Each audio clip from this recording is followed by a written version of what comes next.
नमस्कार प्रणाम। हम वशिष्ठ सिलसिला ब्लॉग में आप लोग का स्वागत है। कैसे हैं आप सब?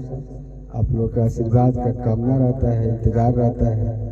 और हमारे बगल में मेरे छोटे भाई मनीष मंचला जी हैं और हमारे गुरु तुल्य प्रिंस मेहता भैया हैं। आज हम लोग MM स्टूडियो में उपस्थित हैं, डबिंग कर रहे हैं। गाना लिखे हैं प्रिंस मेहता भैया के लिए और उसका नाम है दिल के दर्दिया। और अंतरा है प्रिंस भैया,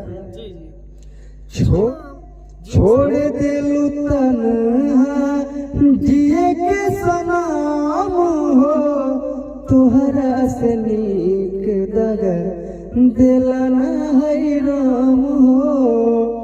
छोड़ दिलु तन्हा जिए के सनाम हो, तोहरा से नीक दगा दिलना है राम हो। सही का जुदाई जाए हो रे जाए तुरुला दिहनु, दिलवा में दे के दर्दिया हो तुम भुला दिहनु। दिलवा में दे के दर्दिया हो तुम भुला दिहनु। दूसरा अंतर लिखे हैं। दिलवा के पेज पर छपल बा तुहरे नाम हो, प्रिंस सुरीला के तोड़लू अरमान हो। दिलवा के पेज पर छपल बा तुहरे नाम हो, प्रिंस सुरीला के तोड़लू अरमान हो।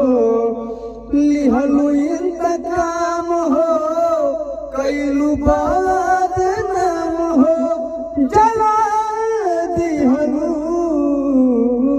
दिलवा में दे के दर्दिया हो तुम भुला दिहलू। दिलवा में दे के दर्दिया हो तुम भुला दिहलू। अब बताइए कैसा लगा? बहुत मस्त है, बहुत मस्त है। यही है, हर कोई जानता है कि आप कितने अच्छा लिखते हैं और क्या लिखते हैं, ये किसी से छुपा नहीं है ना।